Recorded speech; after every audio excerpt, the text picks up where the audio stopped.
Très bonjour, très chers frères et sœurs. Merci de me recevoir chez vous encore une fois, votre frère, le frère Raphaël. Merci. Alors, nous sommes en train de continuer sur ce sujet de je veux écouter la voix de Dieu. Nous faisons la pratique à maintenant. Alors, là, tu dois t'abonner et tu dois vraiment inviter quelqu'un à s'abonner, mais partage aussi cette vidéo avec quelqu'un d'autre. Maintenant, la première des choses qu'on avait dit hier, c'est que nous sommes vraiment appelés par nature à écouter la voix de Dieu parce que c'est inné, en nous, c'est déjà planté à nous la capacité d'écouter Dieu et de reconnaître sa voix. Alors, la deuxième des choses, nous devons apprendre à écouter Dieu. Nous avons pris l'exemple de Samuel dans 1 Samuel chapitre 3, verset, je pense, 1 à 15, où Samuel est en train d'apprendre à écouter Dieu, à reconnaître la voix de Dieu. Alors, apprendre à écouter Dieu, c'est tout à fait normal. Nous apprenons à écrire, nous apprenons à parler, nous apprenons à marcher. Et dans tout cela, c'est un apprentissage. Ça ne doit pas être parfait. Par exemple, avant que les gens marchent, ils tombent. Alors, ça ne doit pas être parfait. Mais on doit apprendre. La disponibilité à apprendre, cette volonté-là va faire que nous connaissions Dieu. Alors, la troisième des choses, il faut avoir un endroit où toi, tu vas toujours rencontrer Dieu.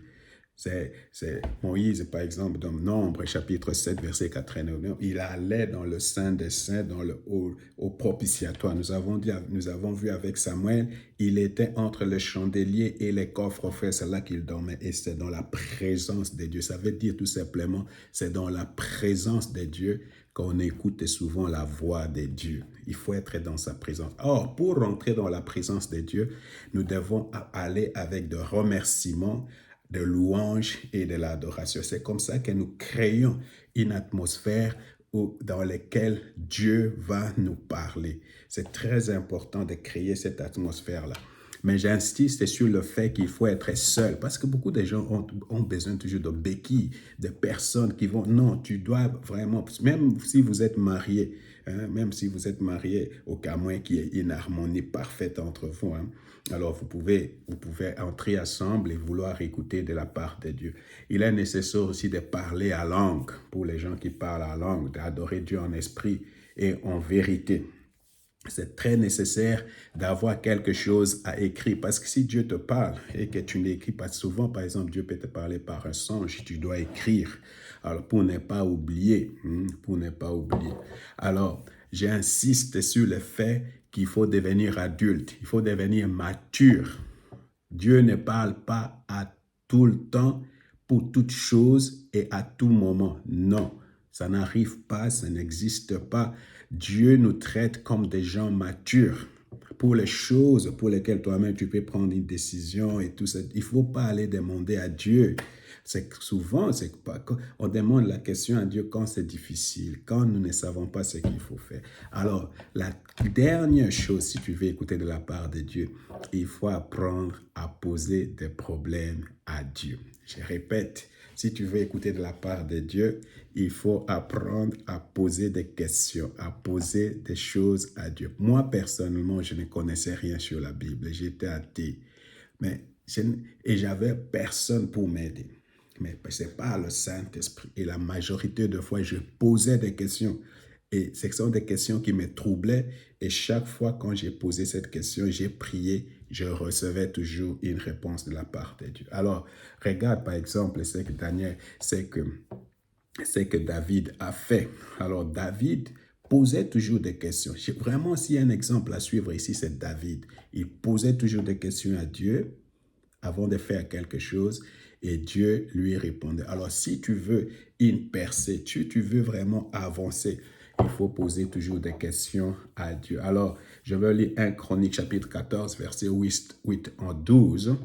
Les Philistins apprirent que David avait été consacré par onction comme roi sur tout Israël.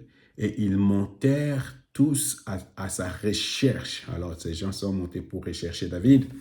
David en fut informé et sortit à leur rencontre. Les Philistins arrivèrent et firent des incursions dans la vallée des Réphaïm. David consulta Dieu en disant.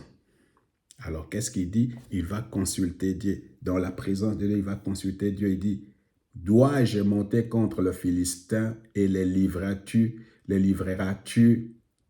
entre ma main? Dois-je aller les combattre? Est-ce que tu vas me donner la victoire?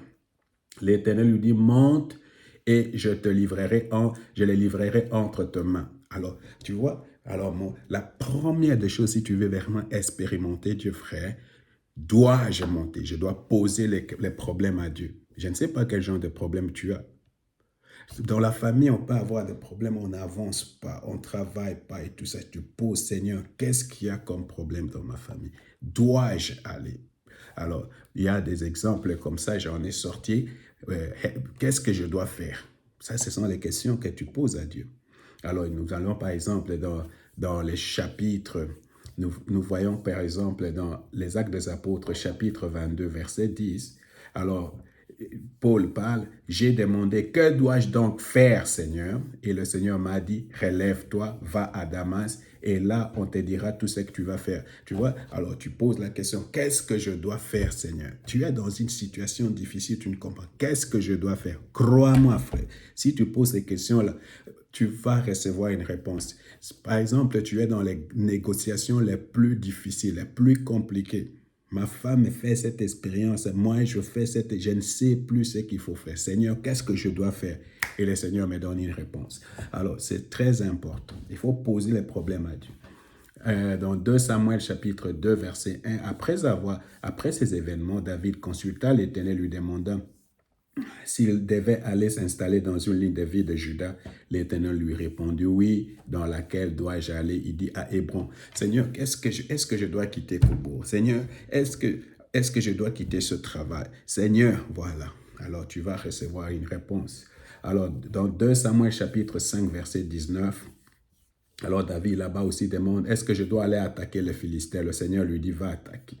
Dans Juge chapitre 1, verset 1 à 2, et tu vas lire dans le chapitre 20, verset 27 à 28.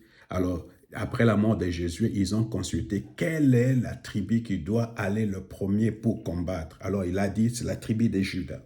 Alors, il y a, même dans Genèse, chapitre 25, verset 21 à 23, dans les ventres de Rebecca, il y avait 2 enfants. Alors, les enfants combattaient, et puis Rebecca, ça l'a dérangé. Elle dit, mais Seigneur, mais qu'est-ce qu'il y a dans mon ventre? Pourquoi ils se battent entre eux dans mon ventre? Alors, le Seigneur lui dit, l'enfant, le petit sera plus grand. Il y a 2 peuples qui se battent en toi. Il y a les petits qui sera plus grand que les... Alors, tu vois, il faut poser des questions. Alors, il y avait, par exemple, dans 2 Rois, chapitre 8, verset 1 en 9, un roi qui était malade, quelqu'un qui était malade. Alors, il a posé la question à Dieu, est-ce que je vais mourir de cette maladie ou je vais guérir de cette maladie? Alors, tu vois, c'est comme ça que nous posons la question. Alors, si tu veux vraiment expérimenter et écouter la voix de Dieu, il faut poser une question à Dieu. Clairement et le crier. Seigneur, est-ce que cet homme, c'est l'homme que tu as préparé pour moi? Seigneur, est-ce que ça, c'est la femme que tu as préparée pour moi? Seigneur, le travail que je fais, c'est le travail que tu as préparé pour moi. Seigneur, qu'est-ce que je dois faire? Alors, quand on pose des questions comme ça, il faut s'attendre à une réponse de la part de Dieu. Seigneur, c'est toi qui connais ce qui est caché au-dedans et ce qui est caché au dehors. Il n'y a aucun secret pour toi. Seigneur, je te dis merci parce que tu peux nous parler, Seigneur. Tu peux parler. Tu as mis en nous cette capacité d'écouter ta voix, de reconnaître ta voix, Seigneur. Seigneur, je te prie parce que ta parole ne peut pas rentrer à toi sans accomplir le but pour lequel tu l'envoies. Seigneur, je te dis merci parce que tu ouvres mes oreilles, tu ouvres les oreilles de ma soeur, de mon frère. Tu parles dans nos cœurs, Seigneur de gloire. Nous voulons écouter ta voix et la reconnaître, Seigneur. Seigneur, tu connais ma soeur, tu connais mon frère. Et elle a des questions difficiles, Seigneur. Je te prie, donne la réponse à ma soeur. Clairement, Seigneur, ce qu'elle doit faire. Donne la réponse à mon frère clairement, Seigneur, ce qu'il doit faire ou ce qu'il doit faire. Seigneur, je vais te dire merci pour tout cela. Oh, merci pour moi, Seigneur, parce que tu m'as indiqué ce que moi-même je dois faire, Seigneur. Merci, Jésus. Et c'est dans le précieux nom de ton Fils Jésus-Christ, je prie. Merci, Seigneur.